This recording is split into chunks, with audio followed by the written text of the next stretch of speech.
Welcome back to the Dispatch Podcast. I'm your host, Sarah Isger, joined this week by Steve Hayes, David French, and Declan Garvey, our staff reporter who runs the Morning Dispatch, for those of you who subscribe to our morning newsletter. And if you don't, you should. All right, this podcast is brought to you by The Dispatch. Visit thedispatch.com to see our full slate of newsletters and podcasts. Make sure to subscribe to this podcast so you never miss an episode.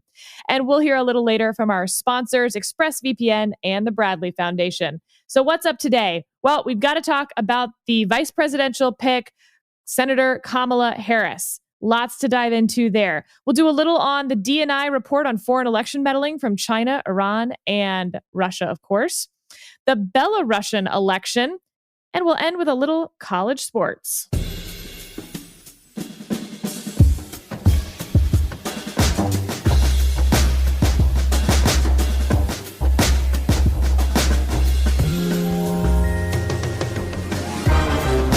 Let's dive in. First topic, no surprise. Steve, lead us off. Yeah, so the big news is Kamala Harris as Joe Biden's running mate. As we wrote in the Morning Dispatch on Wednesday morning, this was one time when the conventional wisdom was actually right. Talk to people in Washington, D.C., talk to Democratic insiders.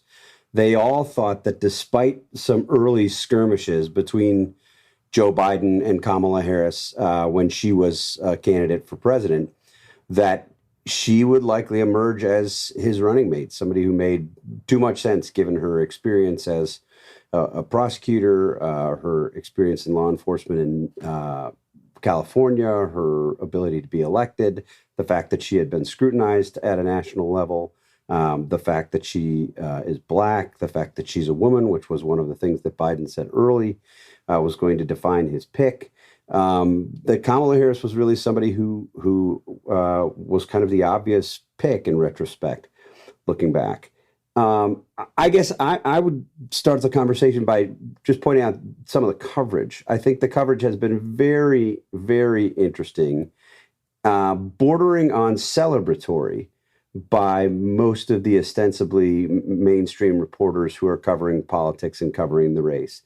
There was a New York Times front page spread, 3 different stories, historic choice, felt very, very friendly to Harris. And the contrast, which we also included in the Morning Dispatch this morning, was a very small bottom right corner article about Mike Pence when he was chosen as Donald Trump's running mate back in 2016. I think that the Times and others have portrayed her as something of a pragmatic moderate, which I don't think quite captures where she comes from ideologically. I don't think she is the screaming Bernie Sanders style socialist that the Trump campaign and its supporters have portrayed her to be either. In some ways, I mean, her voting record is very liberal. But in some ways, she defies those kind of easy ideological categories. But I do think, from the perspective of a conservative, there are a lot of things to be worried about with this pick. She has, just to pick a few off the bat, she has embraced the Green New Deal. She said if Republicans won't work with Democrats, she said this when she was campaigning for president, if Republicans won't work with Democrats to pass the Green New Deal, that she would be open to throwing over the filibuster in order to do that. She said she was open to expanding the number of justices on the Supreme Court. She signaled in her campaign that she was eager to sign executive orders on gun control, and basically takes I think, a rather anti-constitutional approach to many issues of governance, and is someone who I think will end up likely being a pretty solid liberal warrior for a Joe Biden who is already running, I would say, as a fairly liberal by historical perspectives candidate for the Democrats. Do you all think that I'm crazy about that, or does that make some sense? Do you think she's going to be a liberal? Do you think she's a progressive in the sort of old school mode? Or is she the pragmatic moderate that the New York Times would have us believe? David? I think she tries to find where the Democratic Party is and tries to jump there with both feet. And I think that was a big problem actually with her presidential campaign. Is you could see her flailing early on because she was trying to figure out, is the party really with Medicare for all or is it not? I mean, if we look back on her presidential campaign, a lot of it was marked by this unbelievable uncertainty about her own health plan. It got her really off to a wrong foot. So I think that the way I thought about this pick was mainstream Democrat picks mainstream Democrat, bottom line. And that she has not necessarily demonstrated that she's an ideological leader. She's more of an ideological follower, and she's going to go where the party goes. And that where that is very much left on social issues. I mean, she rather notoriously said of a Catholic judicial nominee that, are you going to quit the Knights of Columbus if you're going to be confirmed to the bench? So it's definite that she's socially progressive. Now, the interesting thing to me is, what does this do to the law and order argument about Joe Biden? It seems to me that a lot of the criticism of Kamala Harris in the primary was that she was kind of the equivalent of a law and order Democrat. There was this meme, Kamala is a cop. Biden, even at one point in the debates, attacked her from the left on law and order issues. It seems to me that if you're running the architect of one of the most draconian crime bills in modern American history, plus a person known as a tough California cop together, that the sort of Trump defund the police, American carnage, no law and order message is going to lose some of its vitality there. And it seems like the only constituency really for whom Kamala is an ominous pick is social conservatives. And I don't see any evidence that Biden thought his path to the White House ran through social conservatives anyway. So it struck me as kind of a safe pick. It struck me as nothing that's going to rock the boat on the campaign that much one way or the other, to be honest. And I think it's going to actually play to her strengths a little bit. When she was running for president, it was pretty obvious she didn't know what she was running for. But now she kind of has, as a good lawyer, she sort of has a client, and the client is the guy at the top of the ticket in the Democratic platform, and that will unleash some of her better skills, which you've sometimes seen on display in Senate hearings. Declan, let's get you in here. Yeah, it's for the Morning Dispatch today, we got some polling from Georgetown University. They sent it our way, and Kamala, I was actually surprised to see that she has a +7 net favorability rating right now. That was actually underwater last year while she was actively running, but kind of since she's receded from the limelight a bit, that has trended back up. I'm sure it will as kind of attacks and she gets defined on the national stage once again. That will change. But you saw that her approval rating was highest with women compared to men, was highest with Black voters compared to Hispanic and white voters, and then highest with upper class compared to working class and lower class voters. And I mean, that's pretty telling of what, as David said, Joe Biden doesn't see social conservatives as his path to the White House. He does see women, suburban women, and Black voters as his coalition, and she definitely is a play to all three of those things. And we ran through last week. We had a edition of TMD where we ran through I think 11 of the potential nominees for vice president, and a lot of our readers were very opinionated on one or the other or a handful.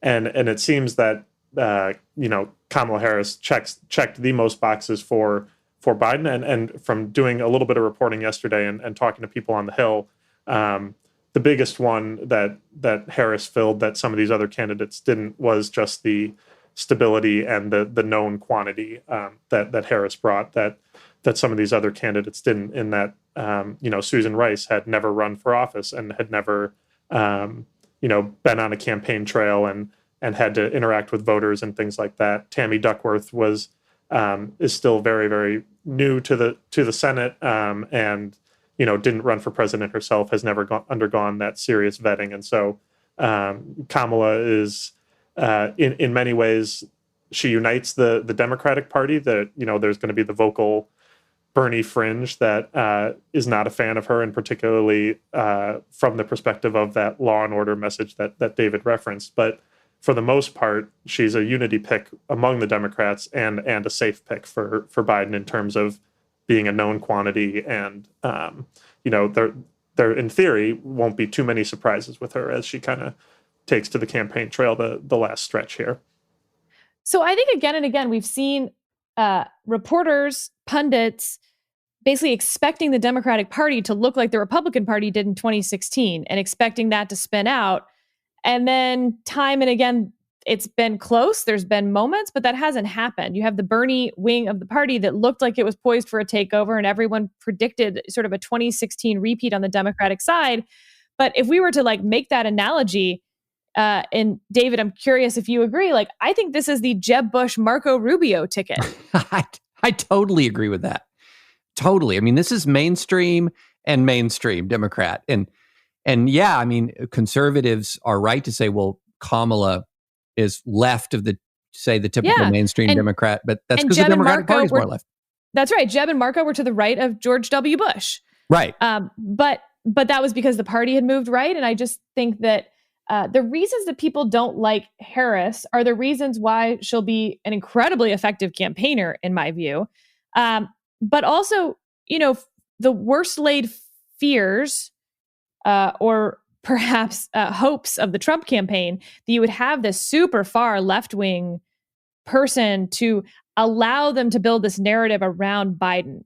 I've seen some of their hits today where they're trying to say that basically Harris is running Biden. That's just a tough sell to make with this. And I know they're going to try to make it and it'll be effective with some of their base, but it would have been so much more effective with even a Susan Rice, but certainly Elizabeth Warren. And so what you get with Harris is someone who's going to be running for president from the moment she takes office if she wins. And so she's not going to do crazy, wacky things as vice president because she wants to be president. So she's going to do the things that a vice president does when they want to be president. She's going to own an issue that is, popular with the American people, and that she can say that she led on for 8 years. Again, will that be on the left side of things? Of course it will be. It's a Democratic ticket. It's the Democratic Party. But I think the Trump campaign, for all their bluster about how pleased they are with the Harris pick, is deflated today because this was their worst option in terms of building a narrative around Biden when nothing has really stuck yet.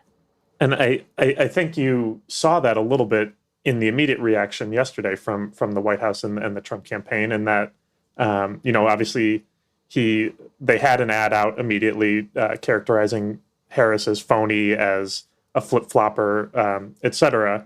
But then when asked about her candidacy in a press conference later in the day, the first thing that Trump turned to was fracking, her position on fracking, and then and then when he was on Sean Hannity's show later in the day, you could see Hannity kept trying to prod Trump to talk about Harris, to criticize Harris, to explain how left-wing and how dangerous she is, and Trump kept changing the subject. I think he went on a couple-minute diatribe on windmills, and he just wasn't interested in talking about Harris. And so we'll see. I mean, obviously, she will be defined over the coming days, weeks, and months. But yesterday, as an early indication, showed just how difficult that might be. Well, so Steve, let me jump in. Yeah, go ahead, Sarah. Yeah. Well, I wanted to ask you what you thought of how there's this weird little nugget out there that Trump donated to Harris, and not way back in the day, like fairly recently, 2011.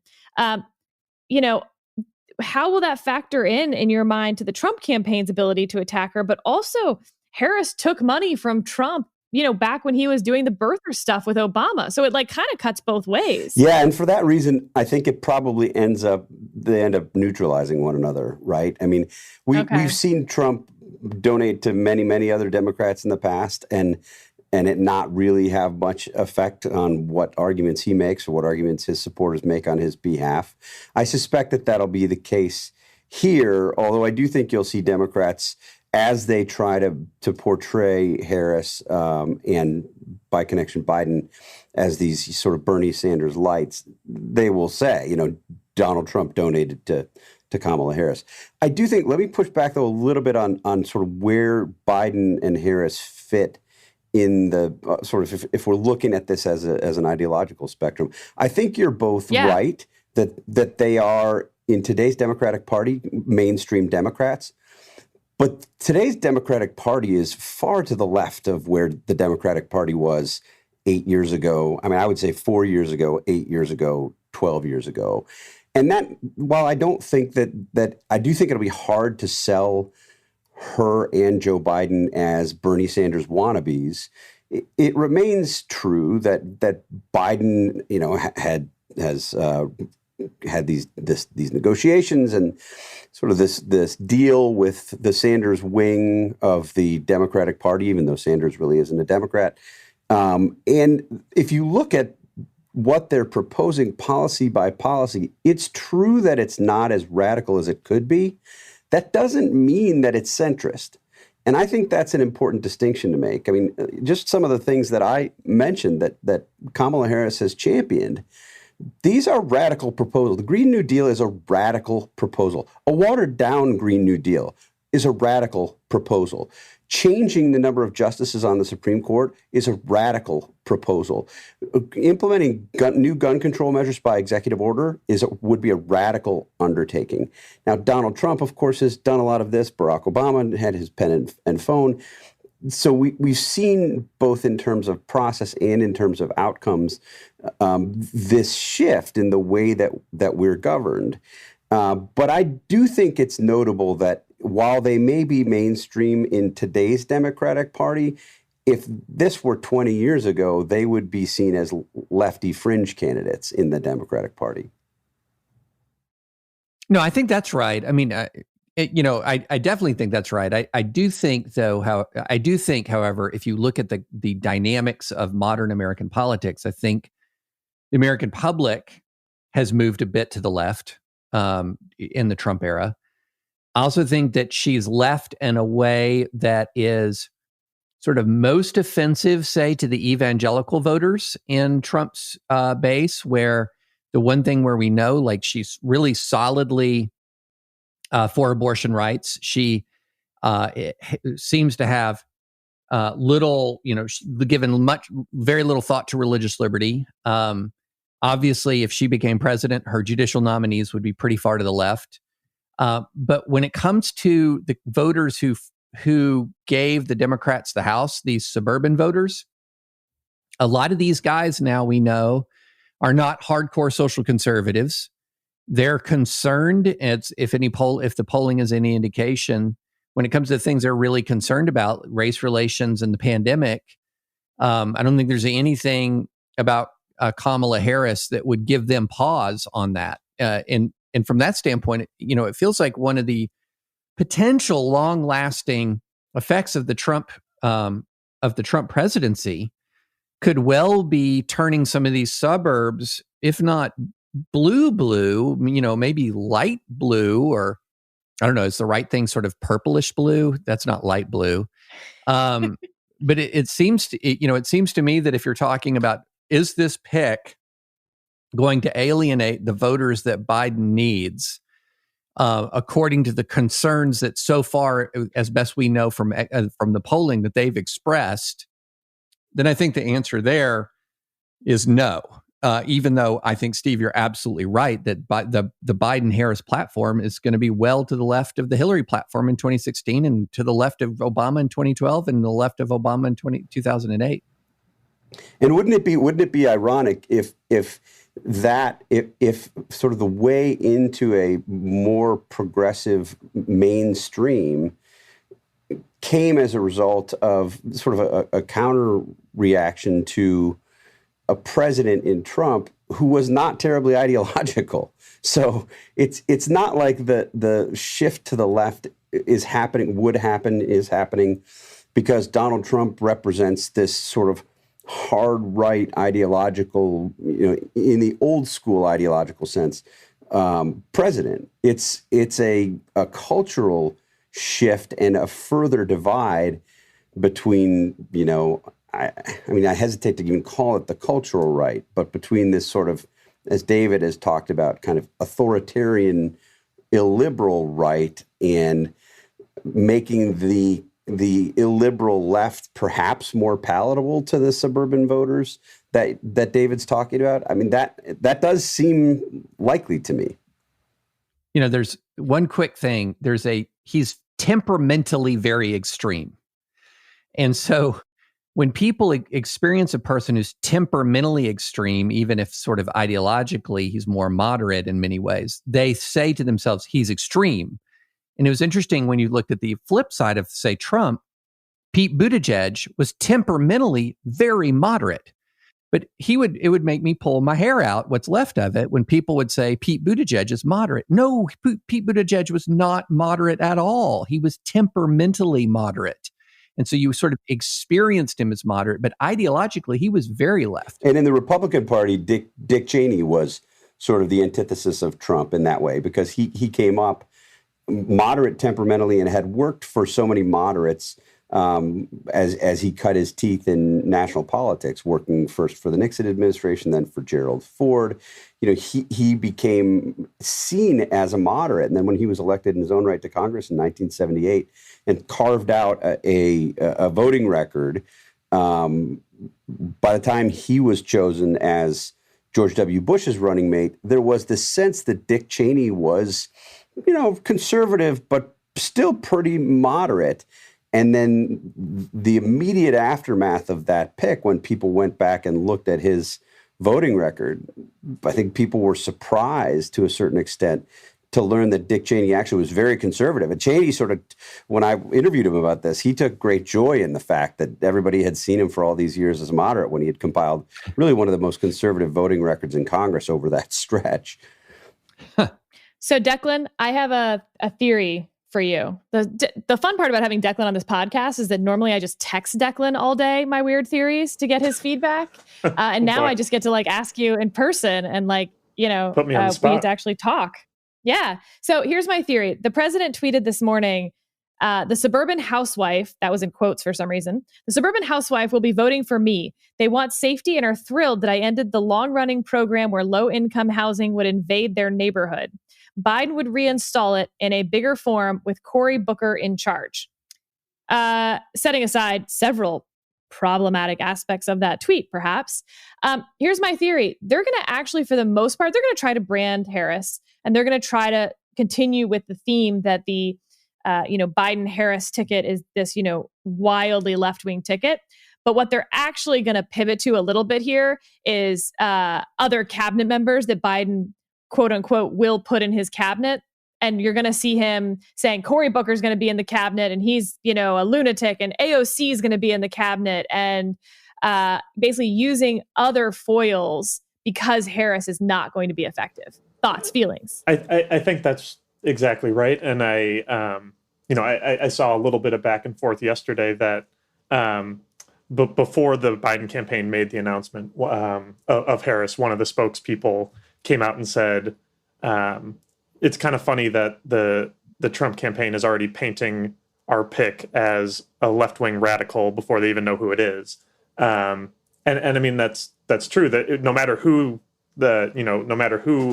Biden ended up picking, there was going to be a very similar campaign from the Trump campaign. And you've kind of seen that play out in the way that Biden himself being the nominee, that Trump is still running he's a radical left candidate as if it was Bernie Sanders as the nominee, as if it was Elizabeth Warren as the nominee. It's harder to make that argument for Biden, and I think that's why you see that Biden's winning by 8.5 points in the polls. But it hasn't really changed the Trump campaign's message, the fact that Bernie lost the nomination. And so I think you can kind of see in our hyper-nationalized politics, where a lot of voters know a lot of these people that ran for president didn't win and will inevitably be in a Biden administration, that you can make them the boogeymen and boogeywoman rather than Harris. I mean, they'll still try with Harris, but it will be more effective to voters to hear about what Elizabeth Warren is going to do to the banking industry or to school choice than it, or it'll be more effective to, as you mentioned, Cory Booker on housing policy, or Pete Buttigieg and his plans to add 9 members to the Supreme Court, et cetera. And so you'll kind of get this mishmash of 15 to 20 different people that will be part of a Biden administration. We'll see if that has the effect of getting voters back into the Trump camp, or so diluting the message that they're trying to run that it ends up kind of being a wash. But I definitely think that they will try. Let's take a quick break and hear from our sponsor, ExpressVPN. You've had a time you search for something online you wouldn't want others to know about. And I know most of you are probably thinking, why not just use incognito mode? But let me tell you something. Incognito mode does not hide your activity. It doesn't matter what mode you use or how many times you clear your browsing history. Your internet service provider can still see every single website you've ever visited. That's why you never go online without using ExpressVPN. It doesn't matter if you get your internet from Verizon or Comcast, ISPs in the US can legally sell your information to ad companies. ExpressVPN is an app that reroutes your internet connection through their secure servers so your ISP can't see the sites you visit. ExpressVPN also keeps all of your information secure by encrypting 100% of your data with the most powerful encryption available. Most of the time, you won't even realize you have ExpressVPN on. It runs seamlessly in the background and is so easy to use. All you have to do is tap one button and you're protected. ExpressVPN is available on all your devices, phones, computers, even your smart TV. So there's no excuse not to use it. Protect your online activity today with the VPN rated #1 by CNET and Wired. Visit my exclusive link, expressvpn.com/freedom, and you can get an extra 3 months free on a 1-year package. That's expressvpn.com/freedom. expressvpn.com/freedom to learn more. All right, it's time to move on to our second topic, and that comes to me. A few days ago, the Office of the Director of National Intelligence put out a statement on election interference that included 3 countries' intentions towards our election. It said China prefers that Trump loses, Russia prefers that Trump wins, and Iran prefers Trump to lose. It was like a little sandwich. And this got a lot of reactions, not surprisingly. Interestingly, Senate Intelligence Committee was like, thank you for being specific about what these countries want. Pelosi and Schiff put out a joint statement saying that while it was an improvement on the last statement, that it still treats 3 actors of differing intent and capability as equal threats to our democratic elections. But then David Imbordino, the NSA lead on the Joint Election Security Task Force with U.S. Cyber Command, said, quote, Russia, China, Iran, they all have intent and they all do activities that they think are advancing their best interests. I don't think I would say one is scarier than the other per se. Steve, I'm curious whether you agree with his statement. The problem, I think, that the intel community is dealing with right now is determining intent. It's very hard to determine. We're much better at assessing capabilities of our adversaries, particularly in this space. Intent is much more subjective. We could conceivably intercept communications that make intent clear, but you can never really be sure that those communications were not intended to be intercepted. So they could be sort of deceptive by intent to confuse things further. I think that's a big challenge.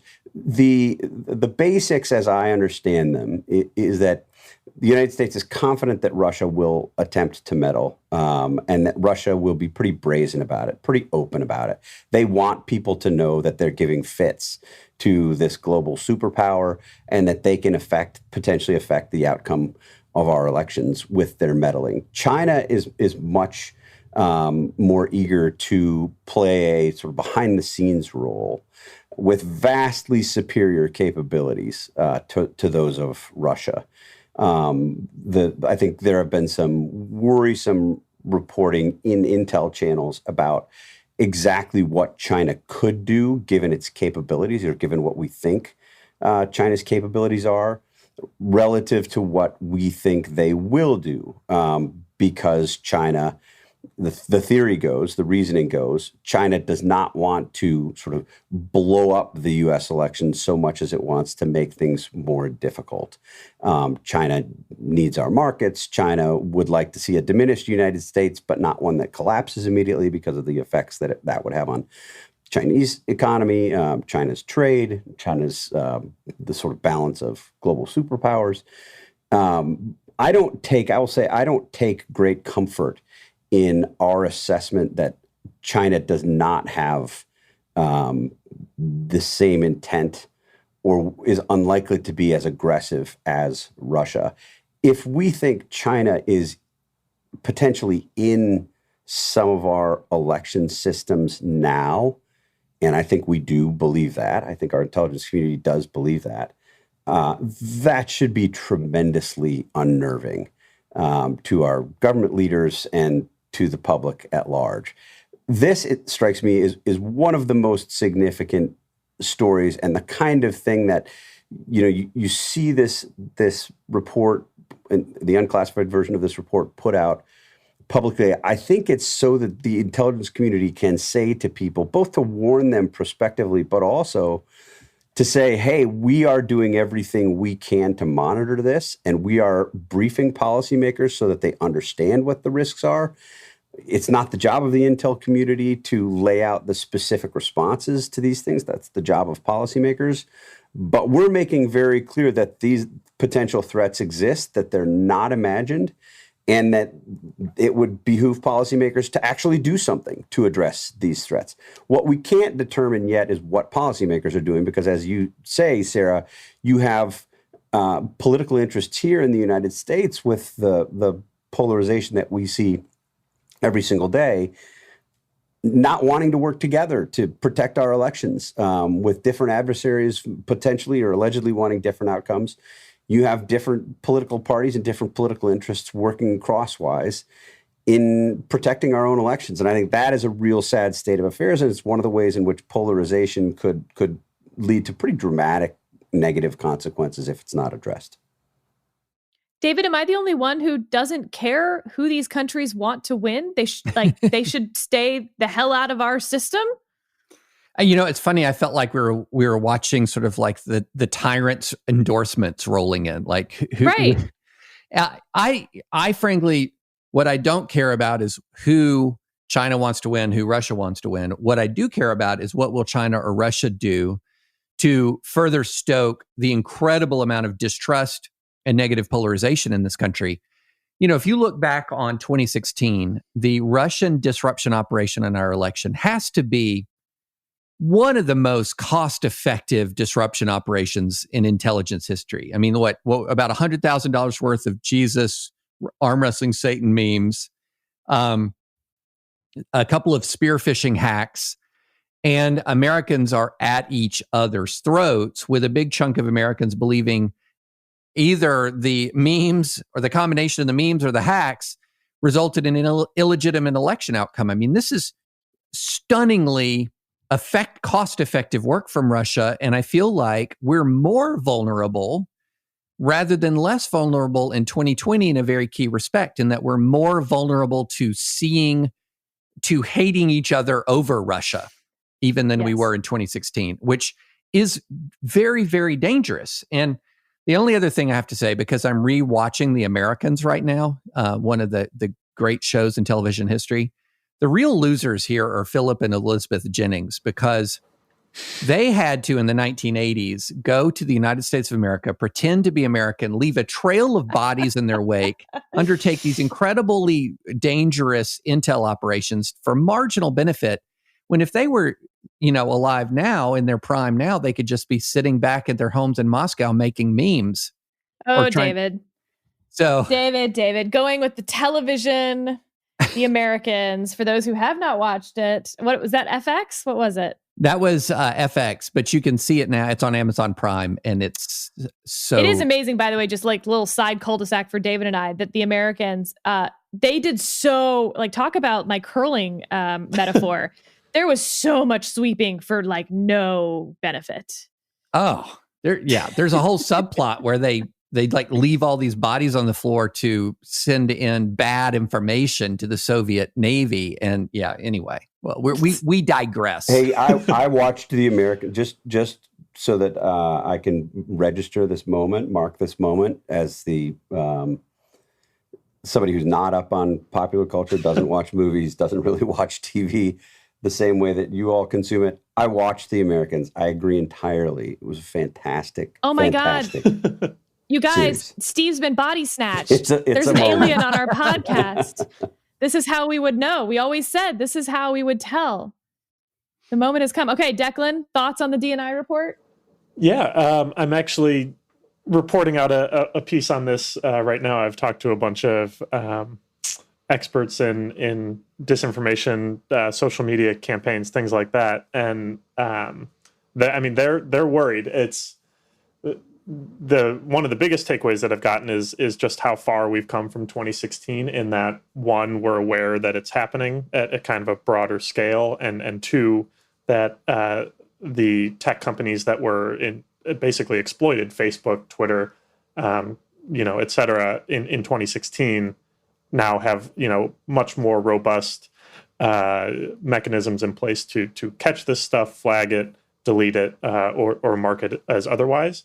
But it's not perfect, and what a lot of these people are saying is that you don't necessarily need a guy in Russia to pretend to be a Kansas 55-year-old woman posting about XYZ things. You can just find existing divisions within America and amplify those, and find ways to take a legitimate person's post, or a legitimate American post about the election, and somebody who's on a fringe or who believes in, various conspiracy theories or very out there views, and just amplify and promote already existing American sentiment, and make others believe that is more prevalent and more widespread than it actually is. And that's something that I think they did a little bit with in 2016, but something that we're only making it easier for them in the years since, in kind of the way that we talk about our politics, talk about each other, talk about the divides in this country. And so I asked some of these experts what, like, worst case scenario could look like, and they they talked about a video could pop up on November 3rd showing, somebody stuffing a mailbox with fraudulent ballots or things like that. And then, a network of foreign actors could amplify that video enough to the point where Trump sees it and Trump retweets it and Trump has a comment on it. And now half the country is out there thinking that there's fraudulent balloting going on. And then if you actually go back and do a reverse search on the video or something like that, it's happened 5 years ago in, like, the country of Kosovo or something like that. But the message will already be out of the bottle. It'll be too late to do anything about. And so, that's what people are worried about. And that's, a legitimate fear. And to Steve's point, Russia has these interests in destabilizing our democracy and eroding trust in each other. Our trust is already at all-time lows, and so they don't have to do too much to push it over the edge, but it could be, in many ways, the straws that break the camel's back. All right, David, let's move on to Europe's last dictator, a little Russia adjacent, if you will. Yeah. So I'm very curious. There's so much going on in the United States of America right now. I mean, this is we're in the middle of a pandemic. We're in the middle of a recession. We are confronting incredible negative polarization. But you know what? Stuff doesn't stop happening in the rest of the world. And I'm very curious. I've been watching the developments in Belarus with real interest. It looks like part of the internet is being shut down there after its leader, Alexander Lukashenko, won with, listeners, you can't see my air quotes, won his election with 80% of the vote. The opposition candidate has fled the country. And why does this matter? Well, this is in essence, strategically, it's a buffer state. It's between Poland and Russia. Not that big. It's about 9 million people. Vladimir Putin has proposed to Belarus, and not so much a swallowing of Belarus, but a kind of a tighter political union. So he obviously sees Belarus as very much the stability and alliance with Belarus is very much in Russia's national interests. And it's chaos there right now. It's absolute chaos. Trump administration is trying to encourage real democracy there. I'm not so sure that Vladimir Putin wants real democracy there. And I just wanted to raise this as, an ominous development in Eastern Europe, and one that I'm very curious to see what Putin does. This is very much in Russia's sphere of influence. It's a dangerous location because of its proximity to one of our major new NATO allies in Poland. And I'm literally at a loss as to what will happen next. And Steve, I'm sure you've been following this as well, but I just wanted to flag it as a topic of conversation that this is a volatile situation. Steve? It is. You're right.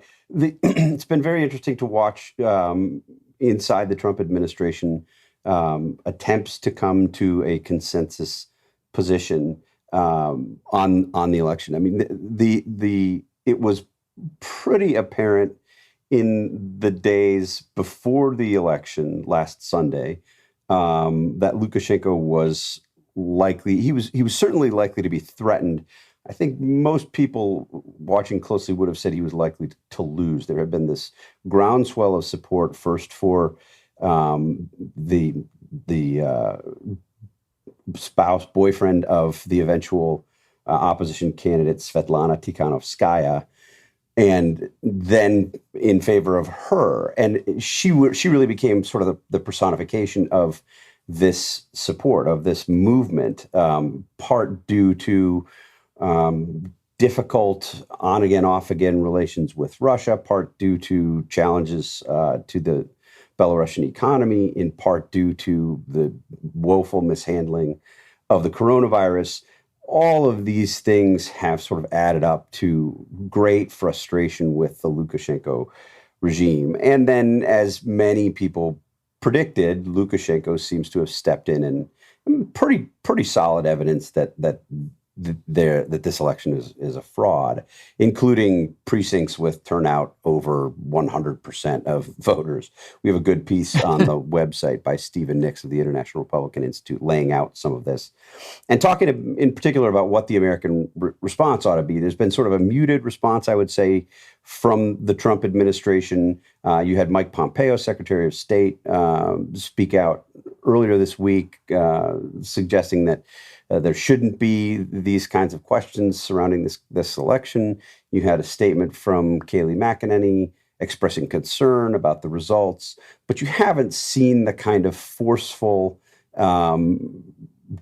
denunciation or condemnation of the kinds of meddling that have been widely reported. And I think that's a mistake. I think the United States should be outspoken, should stand up for our principles and values, even potentially at the cost of driving Lukashenko further into Vladimir Putin's hands or making a deal.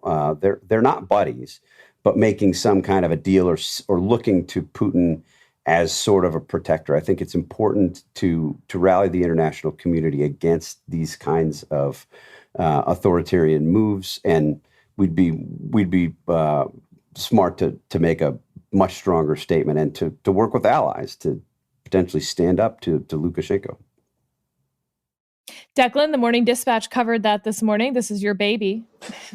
I don't have too much to add to what David and Steve said. I know it may look like I'm a Belarusian political expert, but not quite. But I will just say, we covered this on Wednesday, and then Tuesday we covered what's happening in Lebanon, and in the wake of the massive explosion in the downtown of Beirut last week. And it's just an important reminder that as convoluted and as hyper-partisan and as scary sometimes our politics can be, there are a lot of things happening around the world kind of untethered to what's happening here at home, and it's important to keep an eye on and to keep the people that are being affected by that in our thoughts. And it's a big world out there, and it's a scary one increasingly.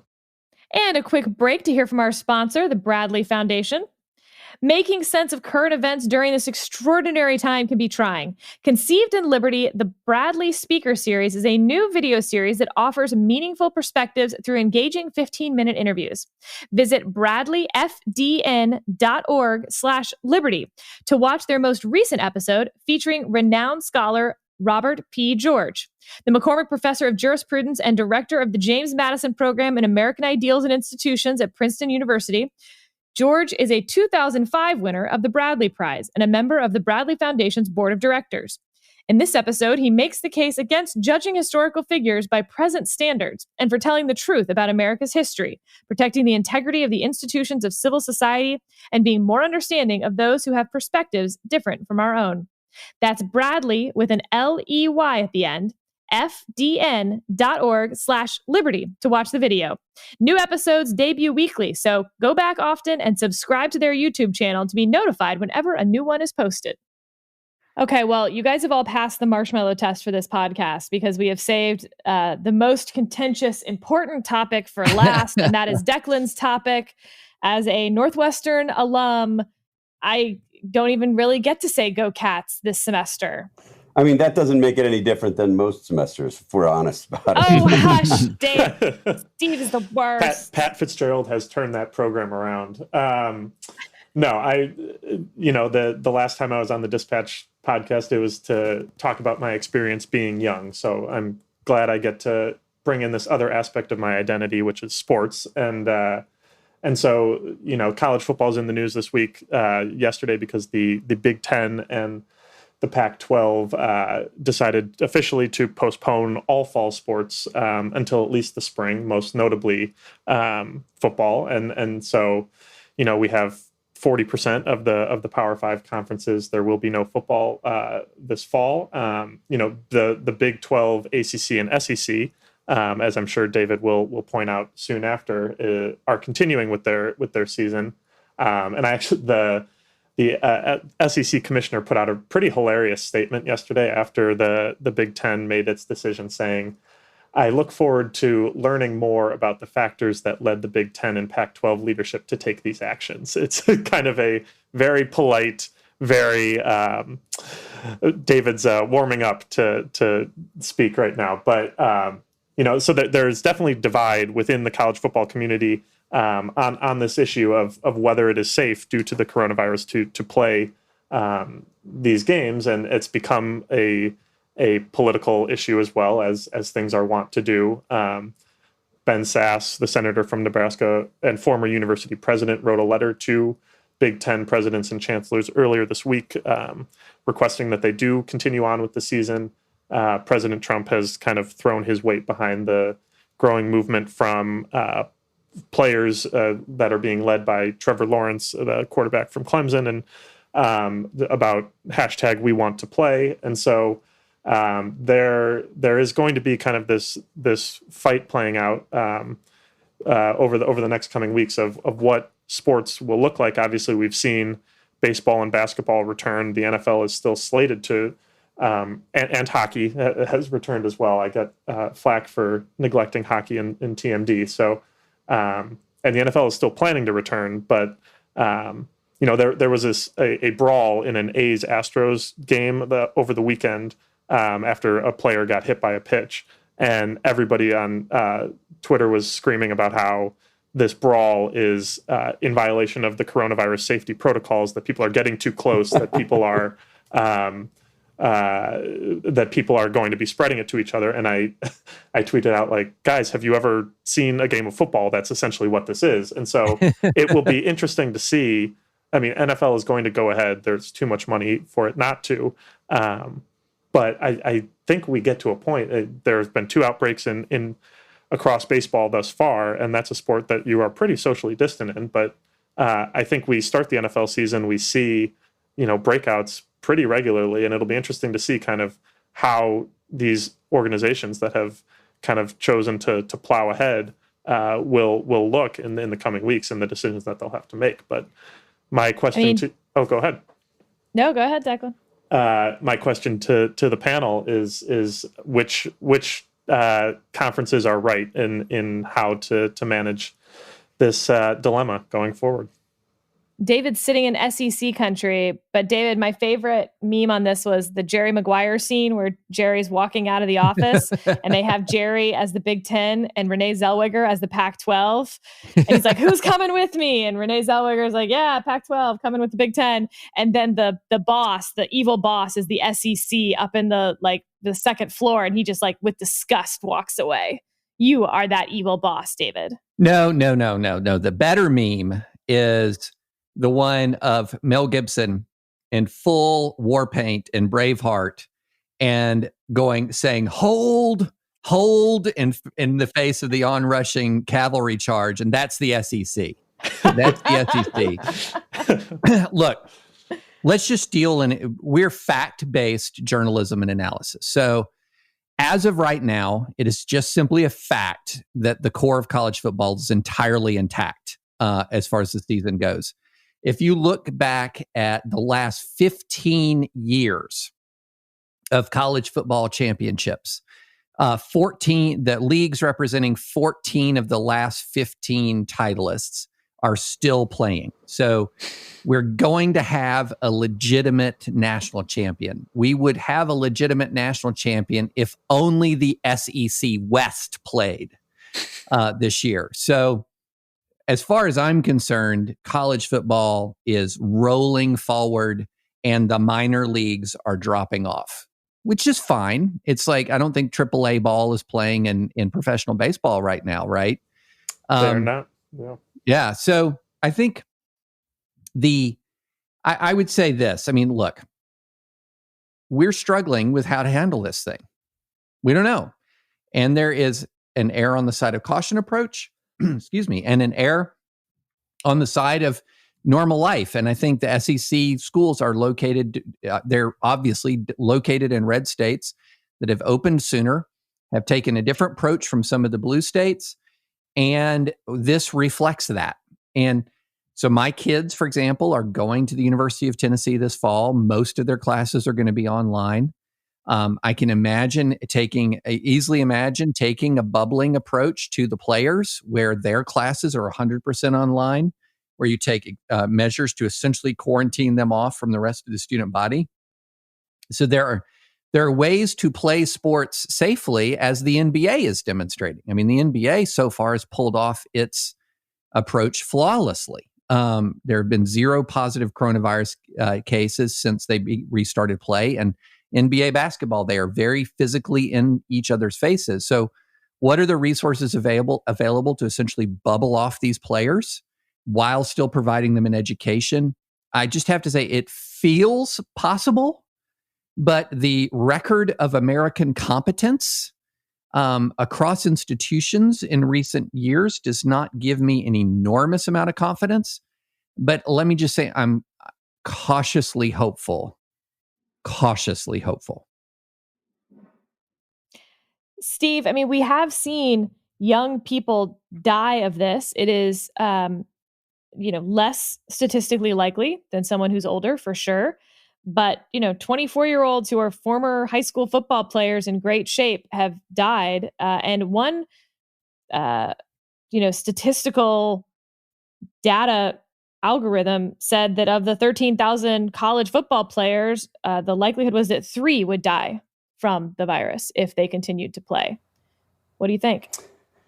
Yeah, I mean, I think those are exactly the kinds of analyses that you have to balance as you make these decisions. I was interested to hear Scott Gottlieb, the former FDA commissioner now at the American Enterprise Institute, talking about this. He was asked about it, and he said, on the one hand, he didn't want to be in the business of second guessing the decision of the Big Ten, and others. On the other hand, he seemed to second guess the decision of the Big Ten and others, saying that he thinks it was probably possible to take these precautionary steps that David mentions and have them complete, or at least begin, a season having extra precautions and maybe these bubbles that you're talking about, although I think that would be difficult and some of the travel really complicates matters.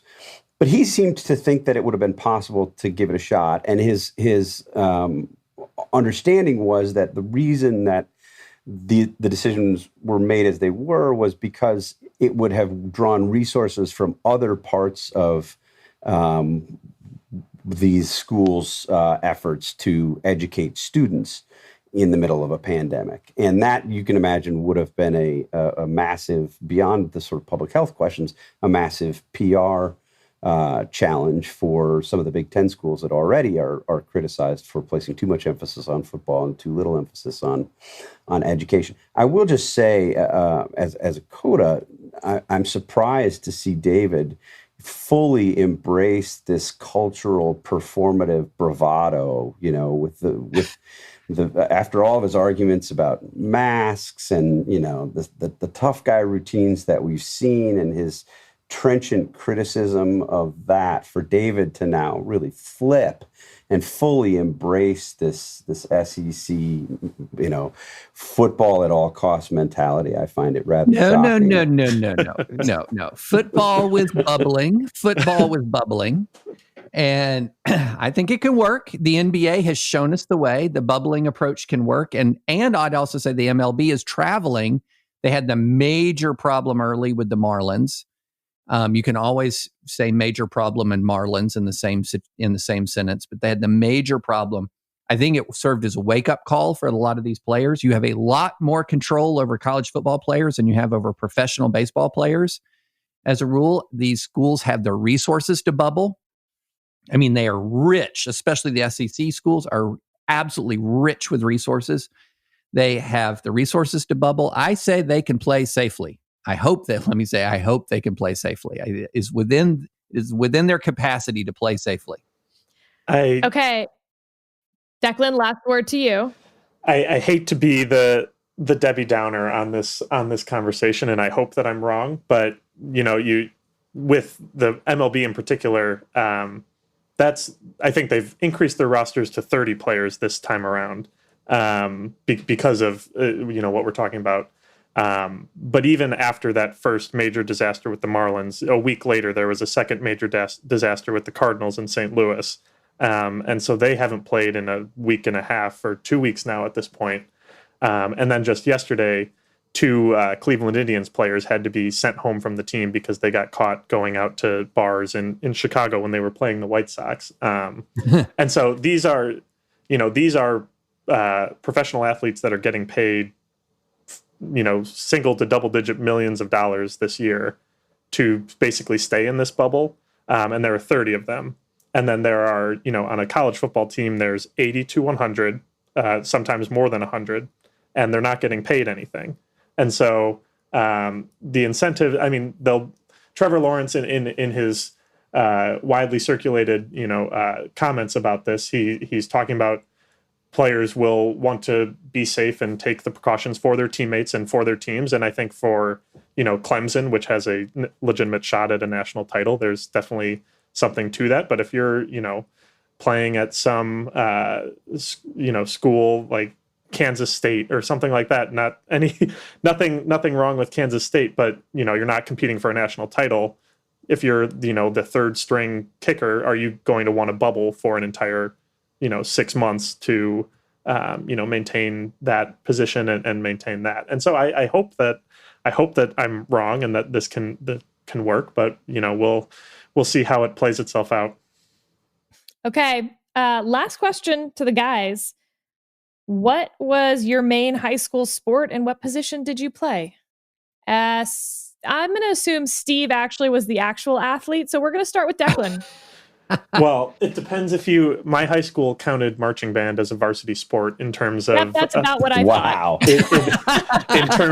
in terms of getting a gym exemption. So I was on the drum line, which is the cool part of marching band. Thank you very much. Okay, so you were the cool kid of the not cool kids. Sure. And then I ran track a couple years too, but I was not very good at that. So yeah, that was my high school experience in a nutshell. David? So Sarah, I was a person ahead of my time, unfortunately. So I tried out for Dungeons and Dragons wasn't a varsity sport in your high school? No, it was so not. Good. It was not. So I tried out for the basketball team. And my problem was that I was an outside shooting guard before the introduction of the 3-point shot. That's how old I am. So had the 3-point shot existed, I would have been a valued member of the team. As it was, I was kicked to the curb and could not make the high school football team. But I did make the high school tennis team and played in the state tournament my senior year. So there you go. My record in my senior year in high school was 17-2. As the 6th seed for the mighty powerhouse Scott County Cardinals, where I made it into the first round of the state tournament and was promptly disposed of. But where I did better even than tennis was the high school academic team, Sarah. Not surprising. How many people were in your graduating class, David? 245 roughly. Or so. Okay. Yeah. Declan, yours? 666, which was fun to hear at graduation. Yeah. We started with around 700. All right, Steve, I'm counting on you here. I appreciate the question, which allows me to go into full Uncle Rico mode. if Coach had only put me in at the end of the state championship. No, I played soccer all through high school. I was either a center halfback or a center midfielder or right midfielder. So you were destined to like Spanish wines, even from a young Probably age. true. I loved soccer. I grew up playing soccer. That's one of the reasons I have my bad knees. But my real dilemma was I also played competitive volleyball, both indoor 6-man volleyball and then outdoor 2-man volleyball, sometimes 4. And the soccer and volleyball seasons were the same season, both fall sports. So I stuck with soccer through my entire high school career, and looking back on it now, probably should have switched to volleyball my junior year. But I had a great time in soccer. All my friends were soccer. We made it to my senior year, I believe we made it to the semifinals, maybe the quarterfinals of the state championship. I scored a goal, and it was called back because the referee, who had a horrible angle, said I used my hand to knock the ball down when in fact I used the shoulder. Not that I'm still holding grudges about this at all, but if you look at the video, and I will be happy to post this on the Dispatch That'll website. be in the show notes, listeners. I'll put the video on the website, and you will see very the video is definitely clearly, on VHS. Yes, it was definitely on VHS. So Steve, I have a question for you. What was your signature goal celebration?